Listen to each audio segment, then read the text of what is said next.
আসন্ন ত্রিস্তর পঞ্চায়েত নির্বাচন আনুষ্ঠানিকভাবে আজ ঘোষণা হলো। যদিও আমরা অনেক আগে থেকে আপনাদের স্পষ্ট করে জানিয়ে দিয়েছিলাম কবে নির্বাচন হবে। প্রতিবাদী কলমও আজ তার একটা বিস্তৃত ব্যাখ্যা যেমন ছিল, তার আগে আমরা PV24 থেকেও বেশ কয়েকবার বলেছি। সেদিক থেকে আজ যখন আনুষ্ঠানিক ত্রিস্তর পঞ্চায়েত নির্বাচনের দিন তারিখ ঘোষণা হয়েছে, আগামী 8 আগস্ট নির্বাচন অনুষ্ঠিত হবে, ভোট গ্রহণ হবে, 12 আগস্ট গণনা এবং যাবতীয় বিষয়গুলো আপনারা রাজ্য নির্বাচন কমিশনারের কাছ থেকে শুনেছেন। আমরাও তার বিষয়গুলো আপনাদের কাছে তুলে ধরার চেষ্টা করেছি। এখন আমরা কথা বলবো আপনাদের প্রত্যেকের সঙ্গে। অবাধ, সুষ্ঠু, শান্তিপূর্ণ নির্বাচনের দাবি করা হয়েছে। সেদিক থেকে রাজ্য নির্বাচন কমিশন সমস্ত রকম ব্যবস্থা রেখেছেন বলে রাজ্য নির্বাচন কমিশনার শরদিন্দু চৌধুরী সাংবাদিক সম্মেলনে জানিয়েছেন। পুলিশের পদস্থ আধিকারিকরাও তার মতন করে বিষয়গুলো উত্থাপন করেছেন। আপাতত এই কয়েকটি বিষয় বোধহয় খুব পরিষ্কার, বিষয়গুলো বোধহয় খুব জনপ্রিয়, জনতার কাছে তুলে ধরার জন্য খুব গুরুত্ব দেওয়া হয়েছে এবং জনগণের কাছে এই বিষয়গুলো উত্থাপনের নিরিখে যখন সাংবাদিক সম্মেলন হলো, কথাগুলো আমরা তুলে ধরার চেষ্টা করছি। সেদিক থেকে আপনাদেরও তো মতামত রয়েছে। আপনারা কি মনে করেন, শান্তিপূর্ণ, অবাধ, সুষ্ঠু নির্বাচন হবে এই ত্রিস্তর পঞ্চায়েত নির্বাচন? এবং আজ খুব সুন্দরভাবে রাজ্যের নির্বাচন কমিশনার বলেছেন, যেহেতু সর্বদলীয় বৈঠকগুলোতে রাজ্যের শাসক দল বলেছেন কিংবা শাসক দলের প্রতিনিধিরা সেখানে উত্থাপন করেছেন যে তারা সমস্ত রকমের সহযোগিতা করবে। রাজ্য নির্বাচন কমিশনার মনে করেন, যেহেতু সর্বদলীয় বৈঠকে শাসক দলের প্রতিনিধি সর্বত সহযোগিতার কথা বলেছেন এবং সেদিক থেকে বলা যেতে পারে সুষ্ঠু, অবাধ, শান্তিপূর্ণ নির্বাচন হতে পারে, তিনি আশাবাদী। আরও বেশি বিষয় যুক্ত করতে গিয়ে তিনি এও বলেছেন, যেহেতু এই সময়ের মধ্যে সবকটি জায়গায় নির্বাচনের প্রচার সেইভাবে করা হয়েছে, সকলে সেখানে অংশ নিচ্ছেন, সেদিক থেকে খুব গুরুত্বপূর্ণ। আমরা বিশ্বাস করি আপনারা প্রত্যেকেই অবগত আছেন আসন্ন ত্রিস্তর পঞ্চায়েত নির্বাচন নিয়ে। আমরা সরাসরি আপনাদের সঙ্গে কথা বলবো, আপনাদের বিষয়গুলো অবশ্যই জানবো। আপনারা এই অনুষ্ঠানে কথা বলবেন, প্রতিক্রিয়া দেবেন, রাজ্যের একাধিক জায়গা থেকে নিঃসন্দেহে কথা বলবেন এবং আজ থেকে ত্রিস্তর পঞ্চায়েত নির্বাচনী এলাকায় আদর্শ আচরণবিধি কার্যকর হয়ে গেছে এবং তার পাশাপাশি আগামীকাল থেকে যথারীতি রাজ্যের ত্রিস্তর পঞ্চায়েত নির্বাচনের মনোনয়নপত্র গ্রহণ করার কাজ শুরু হবে।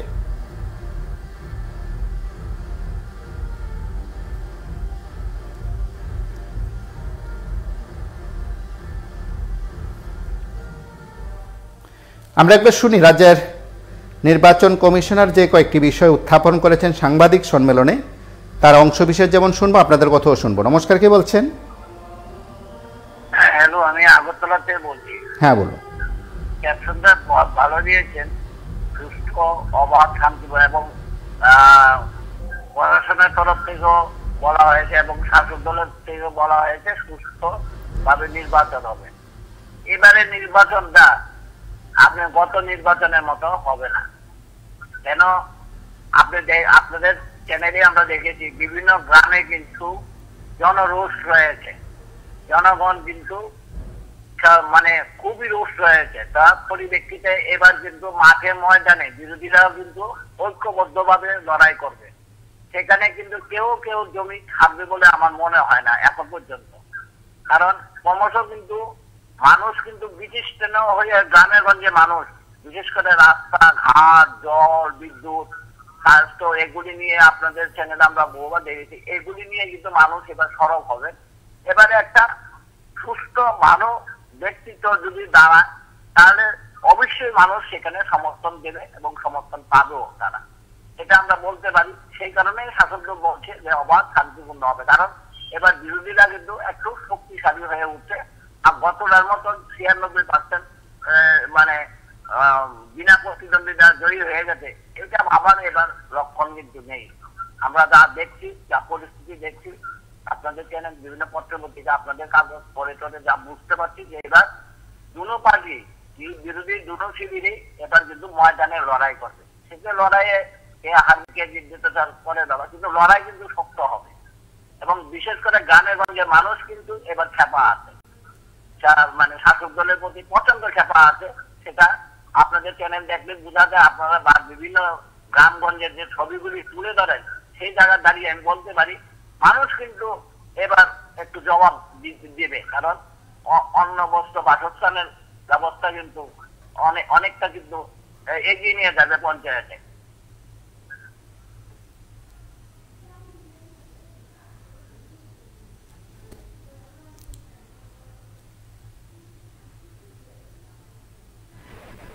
নমস্কার। আমি স্টেট ইলেকশন কমিশন, আমার সঙ্গে আরো পঞ্চায়েত ভোটটা তো হইব 8 তারিখ, ঠিক আছে। যদি ভোটটা সবাই কাটতে গেলে সবাই লেগে ভালো হইব। ভোট হইলে একসাথে ভোট হইব, ভোটের দরকার।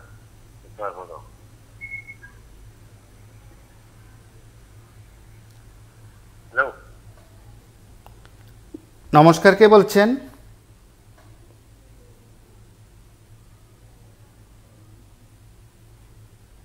নমস্কার, কে বলছেন?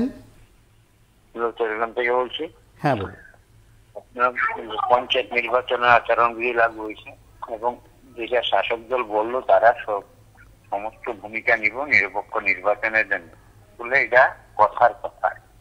আসলে আপনারা শহরে থাকেন, আমরা গ্রামে থাকি, আমরা দেখি। আমি বলতে পারি জয়রাম বিধানসভা এবং বিশালগড় বিধানসভা, এই যে দুইটা বিধানসভা বিরোধীরা প্রার্থী দেওয়ার মতো পরিবেশই আসলে নিরপেক্ষ নির্বাচন কি করে আশা করতে পারে নির্বাচন কমিশন এবং আমরা তো গ্রাম অঞ্চলে থাকি, আমরা দেখি অবস্থাটা কি ত্রিপুরার জন্য। আপনারা দেখছেন থেকে নির্বাচনের মনোনয়নের পত্র দিন তামাতি এই দুইটা বিধানসভার মধ্যে এবং যারা বিনা প্রতিদ্বন্দ্বিতে জয় হবে সমস্ত পঞ্চায়েত গুলোকে, যে আমরা আগাম বলতে পারি আর কি, এটুকুই বলা।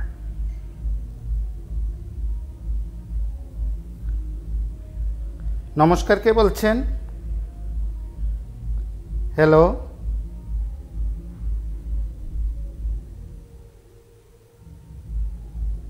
হ্যালো,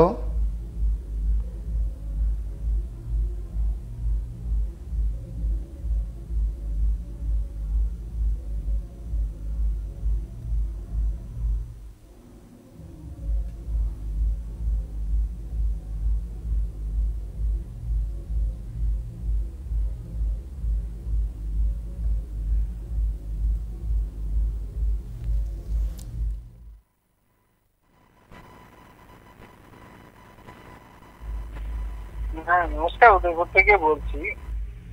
পঞ্চায়েত স্তরীয় পঞ্চায়েত শান্তিপূর্ণ হবে কি, অবাধ শান্তিপূর্ণ হবে কি? আসলে দেখেন, এই রাজ্যে বিজেপি সরকার আসার পর থেকে নির্বাচনে শান্তিপূর্ণ হয়েছে সেটা আমরা এখন পর্যন্ত দেখিনি। বিধানসভার ক্ষেত্রে কিছু না কিছু বিচ্ছুতি হয়েছে, যাই হোক বিধানসভাটা সফল। কিন্তু পঞ্চায়েত নির্বাচনে বিগত দিন তো কোনো বিরোধীরা প্রার্থী দিতে পারেনি, কারণ প্রার্থী দেওয়ার ক্ষেত্রে বাড়ি ঘরে ভাঙচুর, এবারও সেটাই হবে। কারণ আমরা যেভাবে দেখি নেতাদের মুখের থেকে যে ধরনের বক্তব্য শুনেছি, তাহলে বিরোধীরা কি করে প্রার্থী দেবে এবং সেটা তো অনেক মুশকিলের ব্যাপার আছে। কারণ আমরা বিগত কিছুদিনের মাধ্যমে আমরা দেখলাম এই যে পঞ্চায়েত নির্বাচন ঘোষণা হবে, কারণ ঘোষণা হয়ে গেল, কিন্তু বিরোধীরা প্রার্থী সব জায়গা দিতে পারবে না। যদি 100%-এর মধ্যে 10% দিতে পারবে, 90% দিতে পারবে না। যদি দিতে হয় তাহলে তার বাড়িঘর ছাই হয়ে যাবে, আকাশে নিচে থাকতে হবে। যদি তার কোনো রাপার বাগান থাকে সেটা তাহলে জলে পড়ে ছাড়কার হয়ে যাবে। যদি মাছের চাষ করে থাকে তাহলে তার লিকের মাছ মরে যাবে। আসলে ত্রিপুরা রাজ্যে বিরোধী রয়েছে, কিন্তু দেওয়ার মতন, প্রার্থী দেওয়ার মতন সব জায়গাতে লোক আছে, কিন্তু সেটা সেই ক্ষেত্রে যাবে না। কারণ এই রাজ্যের প্রশাসন নিরাপত্তা দিতে পারবে না। কারণ যখন যারাই মাতা বাড়িতে যখন নমিনেশন সাবমিট করতে যাবে, সেখান থেকে ফিরে আসতে কষ্ট হবে, কারণ হসপিটালে বেডে ঘুমাতে হবে। সেটা আমরা অগ্নি বলে দিলাম, কারণ আমরা যেরকম ভাবে শুনতেছি, কারণ তাদের মুখ থেকে। আসলে অবাধ সুষ্ঠু নির্বাচন হওয়ার তো কোনো মানে নাই, হবে বলে সেটা আমরা মনে করি না। নির্বাচন কমিশন যাই হলো, ত্রিপুরা রাজ্যের মানুষ ভালো করে জানে ত্রিপুরা রাজ্যের পঞ্চায়েত নির্বাচন শান্তিপূর্ণ হবে না। মানুষ অনেক কথা বলছে, কংগ্রেসও রয়েছে, সিপিএম রয়েছে, কিন্তু মানুষের খুব কিন্তু গ্রাম স্তরে আছে। কিন্তু আসলে যদি তার মধ্যে প্রার্থী দেওয়া সুন্দর শান্তিপূর্ণ ভোট হয়, তাহলে কিন্তু বিজেপি পঞ্চায়েত দখল করতে পারবে না। কারণ মানুষের খুব করতে বিরোধীরা প্রার্থী দিতে পারবে না, এ হলো মূল বিষয়। কারণ আমরা আবার কিছুদিন পরে বলবো, এটা আজকে আলোচনা করলাম, বিরোধী কখনো প্রার্থী দিতে পারবে না। দিতে গেলে তার সম্পদ ধ্বংস হয়ে যাবে। যদি কারো মারুতি গাড়ি থাকে, তার গাড়িটা ভাঙচুর করে দেবে। সম্পদের উপর আক্রমণ হবে, সে তো আক্রমণ হবে, এবং তার সম্পদ এবং বাড়িঘর সমস্ত ক্ষেত্রের উপর আক্রমণ অনিবার্য 100%। তার জন্য কোনো প্রার্থী বিরোধীরা দিতে পারবে না, যেখানে দিবে, যেখানে শক্তি রয়েছে প্রতিরোধ করতে হবে সেখানে দেবে। কিন্তু আমাদের জানা মতে যেরকম আছে মাতাবাড়ি সেক্টরের মধ্যে মনে হয় না দিতে কোনো প্রার্থী দিতে পারবে কিনা, মাতাবাড়ি ব্লকের আন্ডারে কোনো বিরোধীরা পঞ্চায়েত প্রার্থী দিবে কিনা, যদি দুইটা দিতে পারে কিন্তু সব দিতে পারবে না, এটি আমাদের বক্তব্য। কারণ নির্বাচন অবাধ হবে না, নির্বাচন কমিশন যাই বলো শান্তিপূর্ণ ভোট হবে না, প্রশাসন পরিণত হয়ে এবং তাদের বিজেপি বিনা প্রতিদ্বন্দ্বিতা পাস করবে, সেটাই আমরা বলছি টিভি 24-এর মাধ্যমে। সবাই শুনছে, সবাই দেখবো। নেতৃত্ব করে যে গণতন্ত্র বলতে কোনো কিছু নেই, প্রশাসন বলতে কোনো কিছু নাই। আমরা দেখলাম মানুষের ন্যায্য দাবির জন্য যখন মুখ্যমন্ত্রীর সামনে বাড়িতে শিক্ষার জন্য কেলেঙ্কারির সারা ভারতবর্ষে ত্রিপুরা রাজ্য চলছে, কিন্তু তাদের কোনো কথা নাই। কিন্তু পুলিশ তাদেরকে অ্যারেস্ট করে নিয়ে যাচ্ছে, কংগ্রেসকে অ্যারেস্ট করে নিয়ে যাচ্ছে, জিও সিম, এয়ারটেল সিম রিচার্জ বাড়িয়ে যাচ্ছে, কিন্তু বিজেপি নেতারা একটি কথা বলছে। কিন্তু তাদের ক্ষমতার দরকার, সেটাই তো দরকার। ক্ষমতা থাকতে হবে, লুটপাট করতে হবে। বিগত দিনে লুটপাট করছে, আগামী দিনে সেটা লুটপাট করবে। গ্রামগঞ্জের রাস্তার তো বেহাল দশা, কারণ পঞ্চায়েত প্রধান দেখে না, চেয়ারম্যানরা দেখে না, নগর পঞ্চায়েত দেখে না। আসলে কি বলবো এই সরকারের সম্বন্ধে? সরকার যখন সরকারের সম্বন্ধে কথা বলবে, যখন প্রশাসন সঠিক পদক্ষেপ গ্রহণ করবে, তখন মানুষ প্রতিরোধ করবে, তখন মাঠে নামবে। এটাই আমাদের বক্তব্য। আমরা চাই অবাধ শান্তিপূর্ণ পঞ্চায়েত ভোট হোক। আমরা আবেদন করতে পারবো, কিন্তু নির্বাচন কমিশনের কাছে, সেটাই নির্বাচন কমিশনার কতটুকু করবো সেটা আগামী দিন দেখা যাবে। নমস্কার, ভালো থাকবেন, সুস্থ থাকবেন।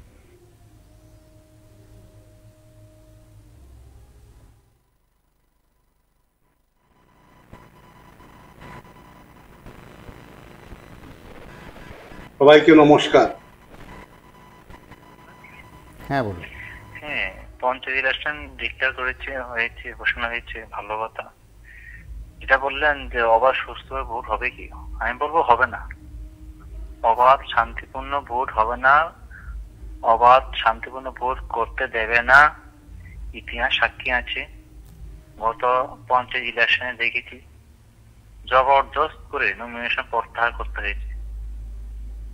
হ্যাঁ, আগের দিন ভোট হুমকি ধমকি, ভোট কিনে যাবেন না, আপনার প্রার্থী দেওয়া যাবে না।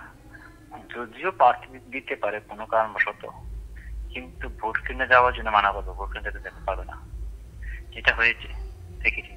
যারা বলে ভোট কিনে দেওয়ার জন্য ধমক দেয়, বাড়িঘর ভাঙ্গা, হুমকি, মারধর করা। হ্যাঁ, আগের দিন রাতের বেলা থেকে শুরু করে বাড়ি যাওয়া, আপনার ভোট কিনে যাবেন না, ভোট কিনে যাবেন, ভোট হয়ে গেছে। হ্যাঁ, এবারও হবে, করতে দেন। তারপর আপনাকে বলে ওরা করতে দেবে না।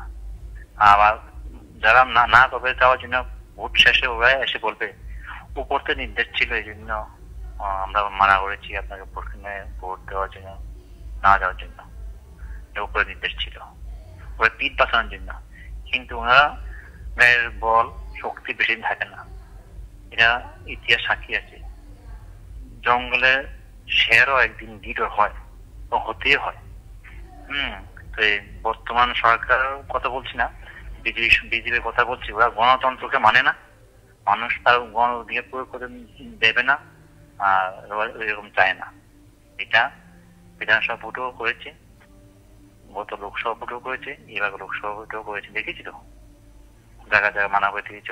আমি সব জায়গায় বলতে পারবো, আমি যাই না, আমি যতটুকু জানি দেখেছি চোখের সামনে মানা করে দিয়েছে, যাবেন না, যায়নি। তারা সাহস করে দিয়েছে, ওরা ভোট দিতে পেরেছে। কিন্তু এইভাবে তো বর্বর কুমারদের ফাঁস করেছে, সরি বিপ্লব কুমারদের, এইভাবে তো না। এখন সাদা পোশাক পরে ঘুরে উনি তো নকল করে ফাঁস করেছে। তো এই রকমই চলবে, এটা সাক্ষী, ইতিহাস সাক্ষী আছে। হ্যাঁ, দেখেছি, দেখে আসছে, আর দেখবো। গণতন্ত্র, ওরা গণতন্ত্র মানে না, মানুষ ভোট দিতে পারবে না, এটা আমি বক্তব্য।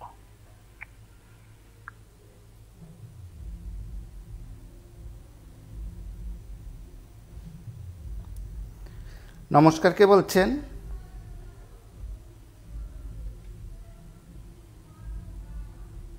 হ্যালো,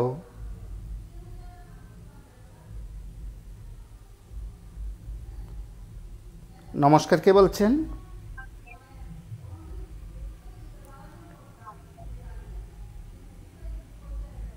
হ্যালো,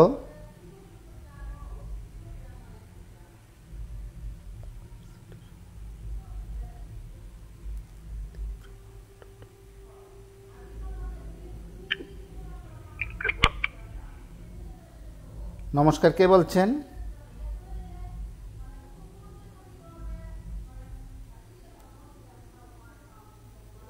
হ্যালো, হ্যাঁ, কুমারঘাট থেকে বলছিলাম। হ্যাঁ বলুন। আমাদের ত্রিপুরার যে মানে রাজনৈতিক ইতিহাস আমরা দেখে আসছি, তাতে বলা যায় যে শান্তিপূর্ণ হওয়ার চেষ্টা করলেও শান্তিপূর্ণ হবে না পঞ্চায়েত। দেখলাম যে মানে রাজ্যের যে শাসক থাকে ওই মানে অধিকাংশ পঞ্চায়েত ওনারা দখলে থাকে, পঞ্চায়েত মানে স্তর পঞ্চায়েত, জেলা পরিষদ, পঞ্চায়েত সমিতি সহ।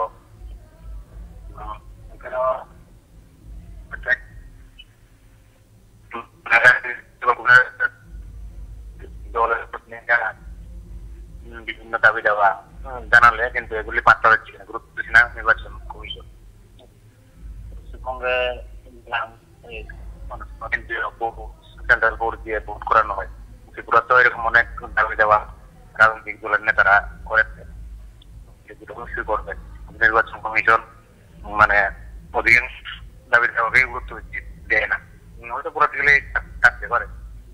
সেন্ট্রাল ইলেকশন কমিশনকে নিয়েও বিভিন্ন অভিযোগ করেন বিভিন্ন রাজনৈতিক দলের নেতারা, বিভিন্ন রাজনৈতিক দল, হয়তো স্টেটের ইলেকশন কমিশন।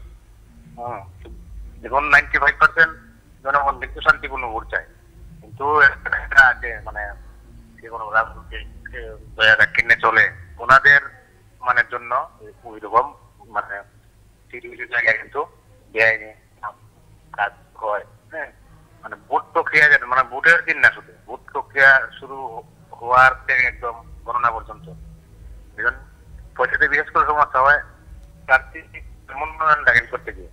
হ্যাঁ, তারপর তো প্রার্থী মানে প্রত্যাহারের জন্য বিভিন্ন হুমকি টুমকি দেওয়া হয়, কারণ এটা ভোটের হলো গ্রাম পঞ্চায়েত, বিশেষ করে মানে গ্রাম অঞ্চলে তো পুলিশ প্রশাসন সাধারণ প্রশাসনে তো সহজে পৌঁছতে পারে না। হ্যাঁ, যাদের মনে করুন আল্লাহ বাড়ি বাহুবল থাকে ওনাদের অধীনে কিন্তু পঞ্চায়েত গুলো দখল হয়ে থাকে। তো কিছু কিছু জায়গায় আছে যেমন বিরোধীরা যখন শক্তিশালী থাকে সেখানে কিন্তু আবার মানে শাসককে মানে কি বলবো দাঁত ফুটাতে পারে না। যখন আমাদের ঊনকোটি জেলা কিছু কিছু জায়গায় আছে কংগ্রেস পরিচালিত পঞ্চায়েত আছে। হ্যাঁ, কারণ থেকে কংগ্রেসের পালা একটা ছিল, এখনো আছে, কিছু কিছু মানে জায়গায় শাসক দলের অধীনে যাবে। তবে আমি চাইবো যে শান্তিপূর্ণ হোক, গণতান্ত্রিক পদ্ধতি হোক, কারণ খালি ময়দানে খেলে কোনো লাভ আসে না। অনেক জায়গা দেখা যাচ্ছে এই বিনা প্রতিদ্বন্দ্বিতা প্রার্থী এর আগে গণতন্ত্র হতো আমি বলবো না, এটা তো একদম মানে কি বলবো হাসির কোরআন। হ্যাঁ, আমি যেরকম প্রার্থী আমি লগে লগে মানে কি বলবো ত্যাগ করবো, কারণ আমাদের কোনো গণতান্ত্রিক সিস্টেমই নেই। হ্যাঁ, এখানে জনগণের মত দিয়ে যারা সংখ্যা মানে বেশি ভোট পাবে তারা জনপ্রতিনিধি হবে, কিন্তু প্রার্থী দিল না বিরোধী, তাহলে এখানে আমি জয়ী হওয়া আর না হওয়ার মানে কি আমার সার্টিফিকেট দিয়ে দিল পঞ্চায়েতের মেম্বার হয়ে গেলাম, এগুলি ফালতু আমার মতে। আমার কথা হলো গণতান্ত্রিক পদ্ধতিতে সঠিকভাবে হোক বিরোধী হোক শাসক সবাই যেন উৎসবে ভোট দিতে পারে। হ্যাঁ, শাসক হোক বিরোধী হোক হয়ে যেন কি বলবো মানে সৌভ্রাতৃত্ব বজায় রেখে সবাইকে যেন ভোট দানে উৎসাহিত করে। তারপর যে রেজাল্ট আসে এগুলি যেন জনগণ বা মেনে নেয়, তাহলে হবে সঠিক গণতন্ত্রের কি বলবো উৎসব। নাহলে এভাবে ভয় হুমকি দিয়ে পঞ্চায়েত ধরে রাখলাম, ব্লক ধরে রাখলাম, পঞ্চায়েত সমিতি ধরে রাখলাম, এগুলি কোনো মানে হয় না। এগুলি গণতন্ত্রের জন্য কি মানে কি বলবো খুবই মানে ভয়ানক বিষয়। কারণ গণতন্ত্র জনগণের মন তো পূরিত হতে পারছে না, মুখ বন্ধ রাখা হচ্ছে, অনেকে ভোট দিতে পারছে না, করোনার দিন অনেক সময় কাউন্টিং এজেন্ট দিতে পারে না। হ্যাঁ, তো তারা সময়ের আগেই ঘোষণা করে দিচ্ছে যে অমুক জয়ী হয়ে গেছে, অমুক তমুক জয়ী হয়ে গেছে, কারণ কিছু করার নেই।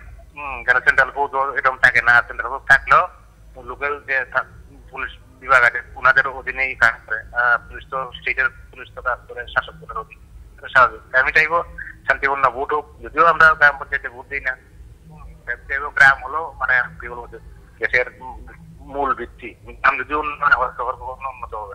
তাই আমি বলবো শান্তিপূর্ণ ভোট হোক, আর দেখা যাক কি হয়। আপনারা তো আছেন মিডিয়া করাবেন, সাহায্য করেন ভোট কেনার জন্য।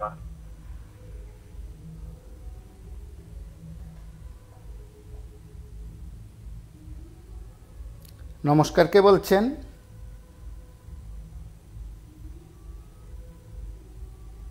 হ্যালো,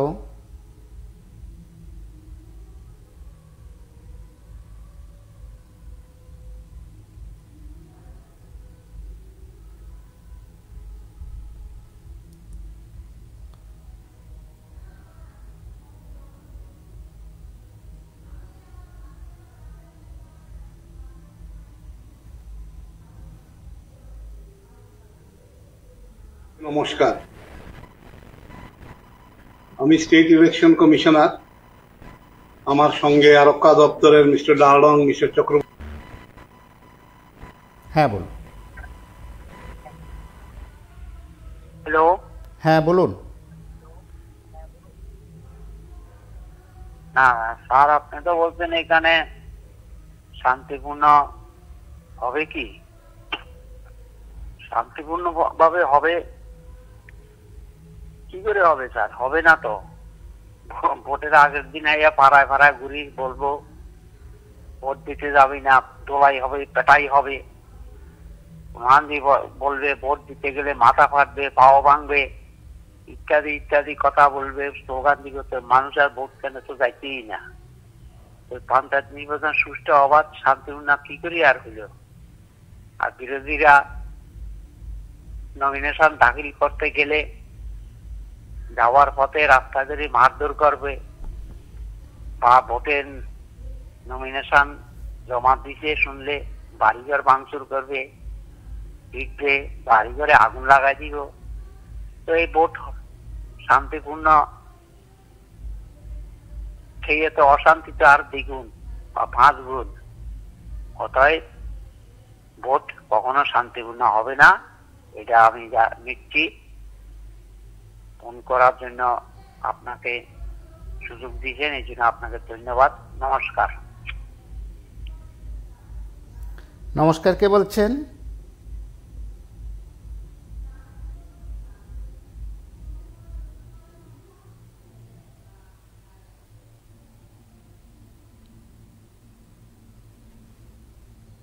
নমস্কার, কে বলছেন? হ্যালো।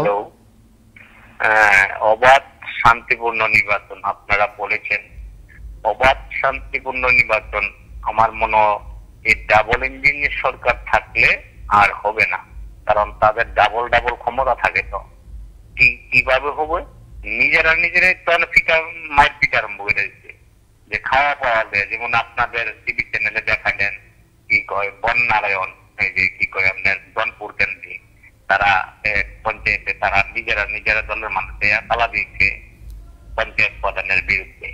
তাহলে এই যে তাদের আস্ফালন গুলি, তারা নিজের হাতেই সব ক্ষমতাটা কিন্তু পুলিশের হাতে বা প্রশাসনের হাতে তারা দিতে রাজি নাই। বিজেপির যে কর্মী বৃন্দরা, যারা বিজেপির কর্মী নেতা খবর আছে, তারা আমরা বিগত 6 বছরে দেখলাম তাদের আমলে যে প্রথম যে নির্বাচন গেল তো তারা 90% সব পঞ্চায়েত তো তারাই নিয়ে গেল। এই যে প্রথম যে তারা 18তে নির্বাচনে আসার পরে যে তারা পঞ্চায়েত নির্বাচন সবগুলি তো তারা নিয়ে নিত। তারা কি বিরোধীদেরকে ভোট দিতে দেয় এবং নমিনেশন দাখিল করতে দেয়? বিভিন্ন বাড়িঘর ভাঙচুর থেকে আরম্ভ করে কি না করেছে, যেটা আপনাদের টিভি চ্যানেলেই তো দেখাইলেন কিরকম বাড়িঘর ভাঙলো, তাদের বাড়িঘর পুরাইলো। হ্যাঁ, নমিনেশন যারা দাখিল করলো তাদের বাড়িঘরই পুরাইলো। তাহলে নমিনেশন দাখিল করতে চাইতে সময় তাদের বাড়িঘর পুরাইলে, আর ভোটার তো থাকছে, ভোটারের আগের দিন থেকেই তাদেরকে মাইল মোড়া কর্মী বিভিন্ন ভয় দিতে দেখায় এবং মাইল মোড়া তো দেয়, এবং তাদের প্রচার তো আর পঞ্চায়েতে করতেই পারবে না মনে হয়। এবারও তো তদ্রুপ সেম সিস্টেম। যদিও বামফ্রন্ট কংগ্রেস তারা একটু আন্দোলনের নামে বিভিন্ন আন্দোলনটা তারা করে কোথায়? তারা তো করে আগরতলা কিভাবে আন্দোলন করে? সেখানে সাংবাদিকরা থাকে, সাংবাদিকের ডরে ভয়ে হয়তো তারা তেমন একটা খারাপ বেশি একটা করতে পারে না, কিন্তু আগরতলা তো করেছে। আপনাদের ঘর পুরাইলো, এরপরে মেলার মাঠে তাদের পার্টি বেশি পুরাই দিল দিনের বেলা। তাহলে যারা দিনের বেলা এমন হিংস্র আন্দোলন করতে পারে তাদের সঙ্গে কি বিশ্বাস, তাদের সঙ্গে বিশ্বাস হয় না। আর আরেকটা কারণ হইল যে তীব্রামতা নতুন পার্টি হওয়ার পরে তাদের আস্পালনটা বেড়ে গেছে। ধরে তোলে তীব্রামতার সঙ্গে তাদের খুব যুগ এলের সাধ্য। তীব্রামতা কিন্তু নিমকি হতানের মতো থাকে, ঝগড়াটা লাগাই দিয়া তারা পেছনে থাকে, যার জন্য পারা যাচ্ছে না। কিন্তু দেখা গেল যে ওই যে মানুষ কিন্তু বিজেপি বিরোধী ভোট হিসাব করতে গেলে তাদের মাত্র 40% ভোট নিয়ে তারা সরকার গঠন করতে, 60% ওনারা সরকার গঠন করতে পারে না। এমনি পারে না, বিজেপির লোকের তোলে অ্যানাউন্স করে, যার জন্য 60% ওনারা করতে পারে না। সেরকম চক্রান্ত যদি মথার লোকেরা করে তো ত্রিপুরাতে তো তাড়াতাড়ি মনে হয় বিজেপির লোকে পারবে না। আর মথার চক্রান্তের কারণেই মানুষ পারবে না। আমার মনে হয় তীব্র আন্দোলন আরো অনেক বেশি আন্দোলন করতে হবে। আর মাইল মোড়া খাইয়া মানে চিন্তা যদি পেছন দিকে চললে ফিরাই তাইলে হইতো না। মাইল মোড়া খাইয়া কিন্তু প্রতিরোধ করতেই হোক। ত্রিপুরা রাজ্যের এমন জায়গাতে প্রতিরোধ না হইলে আর সেই গণতন্ত্র আর ফিরে আসবে না। প্রতিরোধ কিন্তু ঘরে বইয়া প্রতিরোধ করলে হইতো না, সমস্ত জনসাধারণ তীব্রভাবে প্রতিরোধ, পাহাড়ি বাঙালি উভয় পক্ষে মিলে প্রতিরোধ করতে, তাইলেই পঞ্চায়েতে নামতে পারবে। না হইলে ওই আপনি বক্সনগরের মতো তারা নিয়ে যাইব। আর ওয়েস্ট ত্রিপুরা আসলে প্রাক্তন মুখ্যমন্ত্রী যে 7 লক্ষ ভোট নিয়েছে সেভাবে কায়রা ফিরে নিয়ে যাবো। এটা লুটতরা, তারা বিজেপি গভর্নমেন্টটা তো পুরো লুটতরাজের মধ্যে চলছে। কাম কাজ সব দিকে লুটতরাজ। মানুষ জানতেছে, মানুষ দেখতেছে, কিন্তু আসলে কি যখন ওই সেন্ট্রাল তাদের। নমস্কার, কে বলছেন?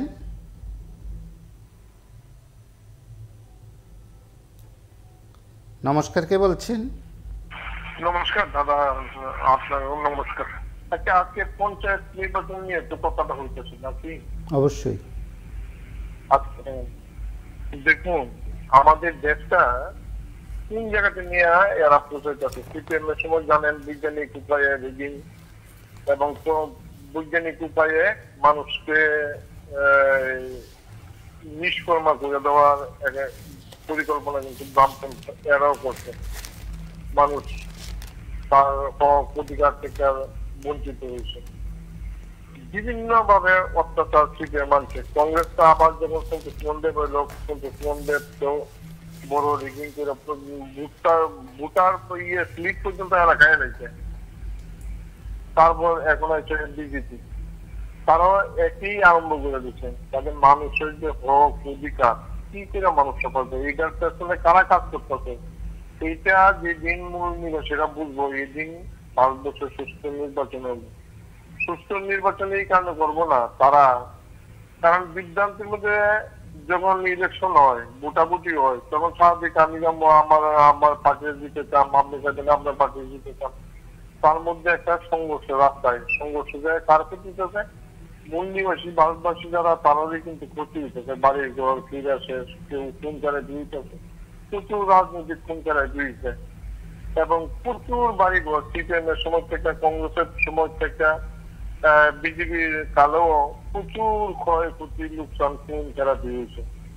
তাহলে আমরা কোন দিকে তারা যোগাইতেছে, তারা কারা এই জিনিসটা আমরা প্রথম বুঝতে দেব।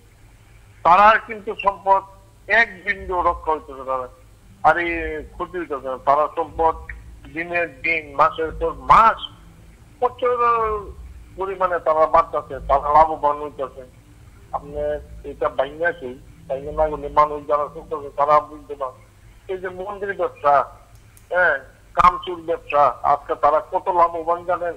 কতগুলি মন্দির, কতগুলি জায়গায় জায়গায় মন্দির হইতেছে, তারা রুজি রোজগার বাড়তেছে। তারা বাড়িতে কিন্তু হামলা নাই, তারা মন্দিরকে কোনো হামলা নাই। হামলাটা শুধু আমরা মূল ভারতীয়। আজকে যারা মন্দিরগুলি পালন করতেছে তারা কি আমরা ভারতীয়? হয়তো তারা বহুদিন কালে আমরা দেশে আইতে আয়া এই যে শুরু করলো বেবিচার, অত্যাচার, হত্যা, নারী শোষণ, কোনটা তারা বাদ রাখে নাই। আজকে তারা এই কাজগুলোই করতেছে।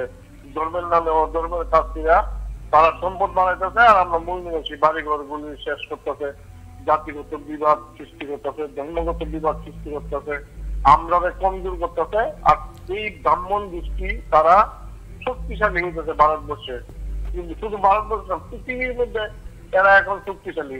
আমরার উপরে ছুরি ঘুরাইয়া বিনা কাজে লুটপাট করিয়া তারা আজকে কোটি কোটি টাকার মালিক। আপনি অনুকূল ঠাকুর থেকে আরম্ভ করে মন্দির গুলো দেখেন, কত কোটি টাকার কাজ, কত কোটি হাজার হাজার কোটি টাকার এই যে ধর্মকথা গুণ হয়, একটা পর্যন্ত 30 লক্ষ 25 লক্ষ টাকা করে নেয়, 50 লক্ষ টাকা করে নেয়, এরা হাজার হাজার কোটি টাকার মালিক। এই কথা শুনলাম লেগে মানুষ, আমরা মূল নিবাসীরা কিরকম ভাবে ব্যক্তি বানাইছে, অন্ধবিশ্বাসী বানাইছে, বানাইয়া তারা আজকে লুটপাট করে রেখেছে।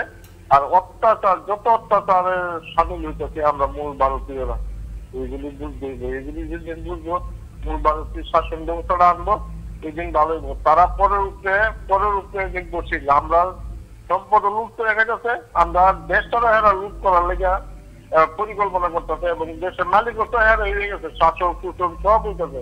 আর আমরা এই লুটে প্রধানমন্ত্রী মুখ্যমন্ত্রী হওয়ার লেগে নিজের উপরে নিজের অত্যাচার করতেছে। তবে পরিণাম একদিন ভয়াবহ হবে, এটা কোনো ভুল নাই, শুরু হয়ে যাইতেছে, দেখবেন। নমস্কার দাদা। নমস্কার, কে বলছেন? হ্যালো,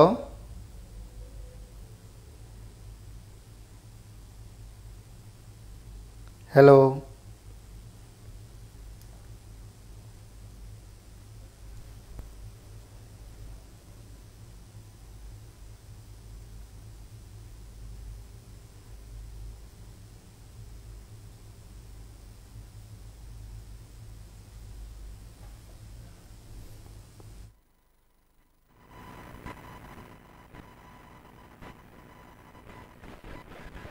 সবাইকে নমস্কার। আমি স্টেট ইলেকশন কমিশনার। আমার সঙ্গে আরক্ষা দপ্তরের মিস্টার ডালডং, মিস্টার চক্রবর্তী আছেন, আর আছেন আমার সেক্রেটারি।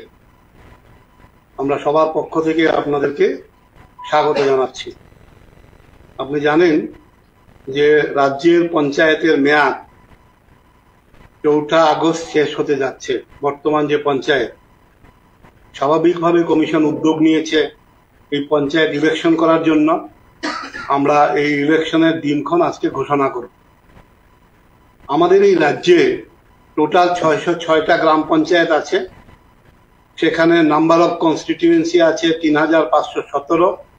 আমরা আপনাদেরকে এই প্রেস নোটটা দিয়ে দেবো, সেখানে সব আছে। নাম্বার অফ সিট আছে 6370। পঞ্চায়েত সমিতি আছে 35টা।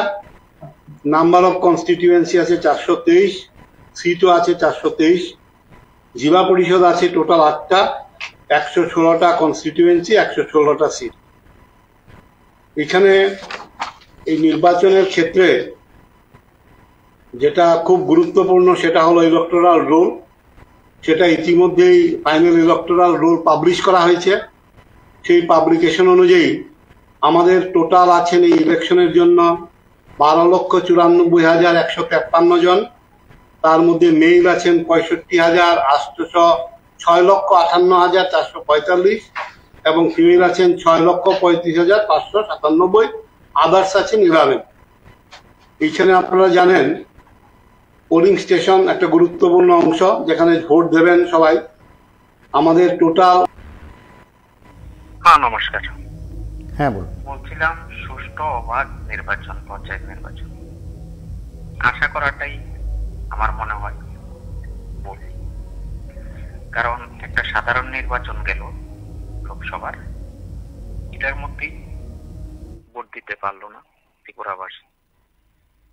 আর যে উপনির্বাচন ছিল বিধানসভার বক্সনগর, ধনপুর, এগুলা আমরা প্রত্যক্ষ করেছি। আর আজকে যে 13টা রাজ্যে না 13টা বিধানসভা কেন্দ্রে ভোট হলো, সেটাও দেখেছি, বিশেষ করে ওয়েস্ট বেঙ্গল। তো ওইভাবে সবার তো প্রাণের ভয় আছে, কে যাবে ঝামেলায়। আর এগুলা তো লোকাল নির্বাচন, 90% সিট জিতে যাবে। এখন তো একটা ট্র্যাডিশন হয়ে গেছে, ভোট দিতে যেতে হবে না, যেটা আমাদেরকে সিপিএম শিখিয়ে দিয়েছিল বিগত দিনে। বাড়ি বাড়ি আসতো রাত্রেবেলা, এসে বলতো ভোট দিতে যেতে হবে না। এখন সেটা বিজেপি লপ্ত করেছে। তো আমরা পঞ্চায়েত নির্বাচন দেখব ঘরে বসে বসে আপনাদের মাধ্যমে, এটুকু ছাড়া আর আমাদের কোনো রাস্তা নেই। এটুকুই বললাম আজকের জন্য। শুভরাত্রি, ভালো থাকবেন, সুস্থ থাকবেন।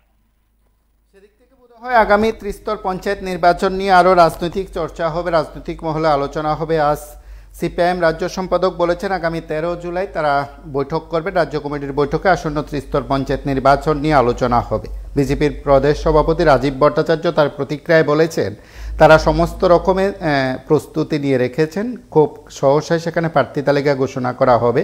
যেহেতু আগামীকাল থেকে মনোনয়নপত্র দাখিল করা যাবে এবং অবশ্যই 18 জুলাইয়ের মধ্যে নিঃসন্দেহে মনোনয়নপত্র দাখিলকে মাথায় রেখে সেখানে আগামী কয়েকদিনের মধ্যে প্রার্থী তালিকা ঘোষণার বিষয়টি ত্বরান্বিত হবে। এবং আপনারা প্রত্যেকে জানেন বিজেপির কার্যকারিণী বর্ধিত সভা অনুষ্ঠিত হবে আগামী 13 জুলাই আগরতলা টাউন হলে এবং সেই কর্মসূচিতে যোগ দিতে আসছেন কেন্দ্রীয় মন্ত্রী ধর্মেন্দ্র প্রধান এবং রাজ্যের মুখ্যমন্ত্রী সহ অন্যান্য নেতৃত্ব সেই কর্মসূচিতে উপস্থিত থাকবেন। নমস্কার, কে বলছেন? নমস্কার, কে বলছেন? হ্যাঁ বলুন। পঞ্চায়েত ইলেকশনটা আজকে যে ঘোষণা হলো, এটা কি করার দরকার ছিল? আমার মতে না, দরকার ছিলেন। কারণ কেন ইলেকশন হবে না তো, এদের মায়ের জানরা ইয়ে হবে, মানে বিজেপির যা ইয়ে আছে গুন্ডা বাহিনী, বাইক বাহিনী, এসব দিয়ে সেটা ওনাদেরকে যারা ক্যান্ডিডেট হবে ওনাদের বাড়ি ঘরে গিয়ে হুমকি দেবে, এসব করবে। সুতরাং আমার মতে ইলেকশন বাদে পঞ্চায়েত ইলেকশন না হওয়াই দরকার। আর বিরোধীরা তো কোনো কথাই বলতে পারবে, কোনো কথা বলতে পারবে, শুধু বলবে বলে যে এই হয়েছে, সেই হয়েছে, সেই হয়েছে, আর কিছু বলবে না ওরা। ধন্যবাদ।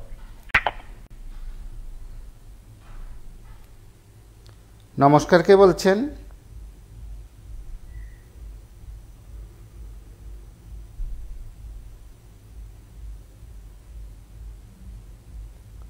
হ্যালো,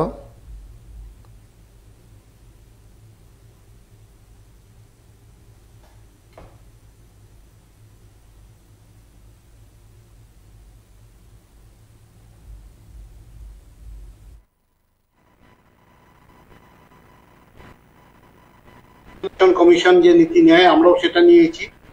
এপিক ব্যবহার করা হবে আইডেন্টিফাই করার জন্য, তাছাড়াও অল্টারনেটিভ ডকুমেন্টকে আমরা অ্যালাউ করব ভোটার আইডেন্টিফিকেশন করার জন্য। এইখানে ব্যালট বাক্স যেটা ব্যবহার করা হবে, 2 প্রকারের ব্যালট বাক্স, সেটা হবে গোদরেজ এবং বাঙ্গো। বড় যেটা বাক্স সেটা গোদরেজ টাইপ বলা হয়, ছোট যেটা সেটাকে বাঙ্গো বলা হয়। ব্যালট পেপারও 3টা কালারের হবে, হোয়াইট হবে গ্রাম পঞ্চায়েত, পিঙ্ক হবে পঞ্চায়েত সমিতি এবং গ্রিন কালার হবে জেলা পরিষদের জন্য। কাউন্টিং হল ইতিমধ্যেই আমরা নোটিফাই করে দিয়েছি। এখানে শুধুমাত্র কুমারঘাট এবং বিশালগড়ে সেপারেট ভাবে কাউন্টিং হল 2টা করে হবে, আর বাকি সব জায়গায় 1টা করে কাউন্টিং হল হবে, কারণ তাদের সংখ্যা বেশি। আমরা ইতিমধ্যেই বিভিন্ন পলিটিক্যাল পার্টির সঙ্গে 2 দফা মিটিং করা হয়েছে। ল অ্যান্ড অর্ডার নিয়ে আরক্ষা দপ্তরে যারা আছেন তাদের সঙ্গে মিটিং হয়েছে। আমরা সার্বিক ব্যবস্থাপনা মোটামুটি চূড়ান্ত। এখন আমরা এই ইলেকশনের যে শিডিউল সেটা ঘোষণা করছি। এইখানে আগামী কালকে আমরা নোটিফিকেশন জারি করছি, তার মানে আগামী কালকে থেকেই মনোনয়ন প্রক্রিয়া শুরু হবে।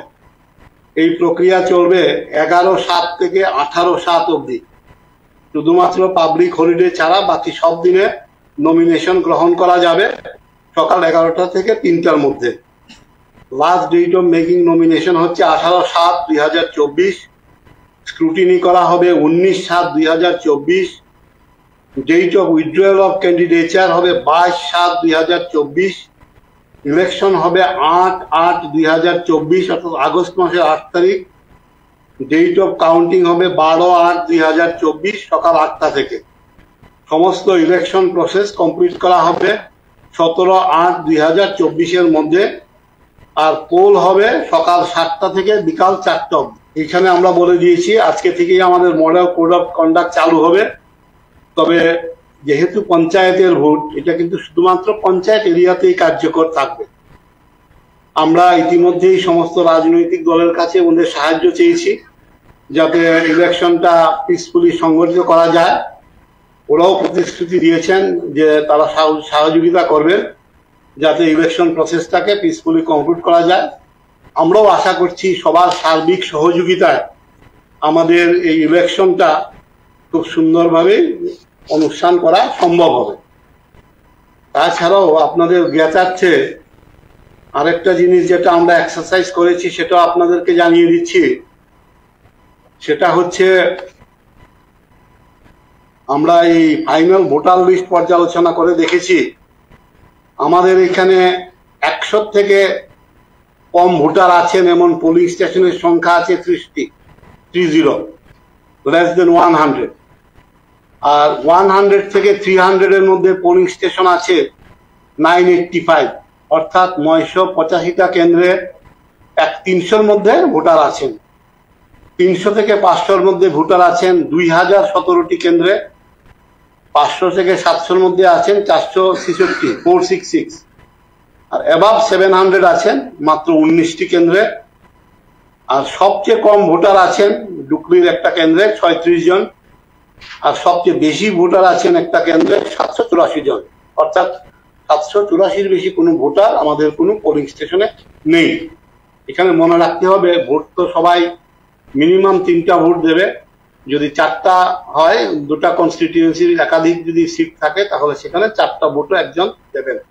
স্বাভাবিকভাবে সময় তুলনামূলকভাবে একটু বেশি লাগবে।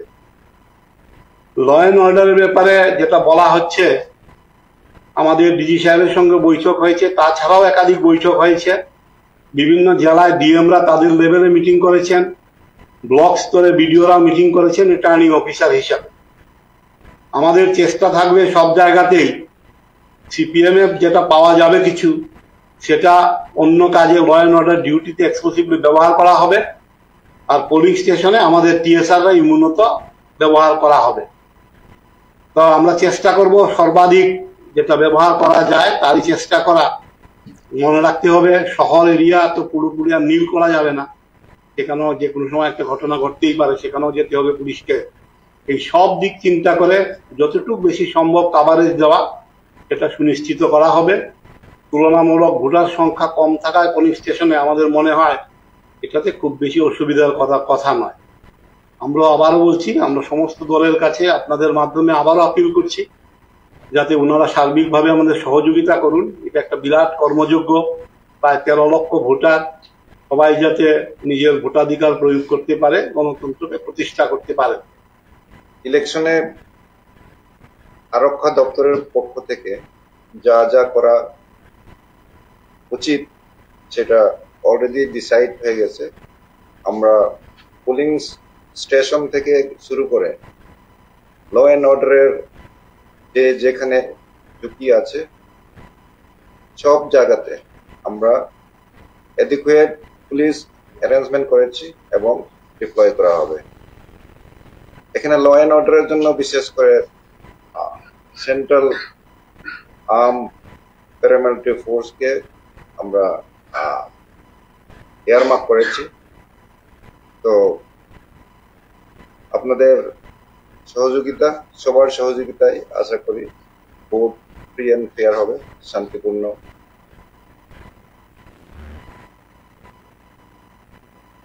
ত্রিস্তর পঞ্চায়েত নির্বাচন নিয়ে বিস্তৃত বলেছেন এবং যারা রাজনৈতিক দলের প্রতিনিধিরা আছেন নিঃসন্দেহে বলবেন আগামী কয়েকদিনের মধ্যে প্রার্থী তালিকা ঘোষণা হবে। তবে এটা তো ঘটনা, প্রার্থী তালিকা ঘোষণা হলে খানিকটা হলেও কেউ কেউ উত্তপ্ত হয়ে উঠবেন, প্রত্যাশিত বা অপ্রত্যাশিত ঘটনাও ঘটতে পারে। কেউ কেউ বলবেন যে যারা টিকিট পাচ্ছেন না তারা তাদের লাইনে কথা বলবেন, আর যারা পাচ্ছেন অবশ্যই তারা পার্টির লাইনে প্রচার করবেন। সেদিক থেকে আগামী কয়েকদিন সেই বিষয়গুলো থাকবে। এবং আপনাদের অবগতির জন্য বলছি, আগামী ডিসেম্বর মাসে অনুষ্ঠিত হবে ভিলেজ কমিটির নির্বাচন। আপাতত রাজ্য নির্বাচন কমিশন কিন্তু সেদিক থেকে লক্ষ্য রেখে যাবতীয় কাজ করছে এবং আপনারা জানেন ত্রিস্তর পঞ্চায়েত নির্বাচন সাঙ্গ হবে 17 আগস্ট। তারপর কিন্তু আসন্ন এডিসির ভিলেজ কমিটি নির্বাচনের কাজকর্ম বা প্রক্রিয়া শুরু হয়ে যাবে, কারণ রাজ্য নির্বাচন কমিশন ত্রিপুরা উচ্চ আদালতে হলফনামা দিয়ে বলেছে ডিসেম্বর মাসে তারা ভিলেজ কমিটির নির্বাচন সাঙ্গ করতে চায়। আপনারা প্রতিদিন যেমন খবরাখবর রাখেন ঠিক তেমনি PB24 প্রত্যেকটি আয়োজন দেখবেন, শেয়ার করবেন এবং এই আয়োজনের বার্তা প্রত্যেকের কাছে পৌঁছে দেবেন। আজ এই পর্যন্তই। নমস্কার, শুভরাত্রি।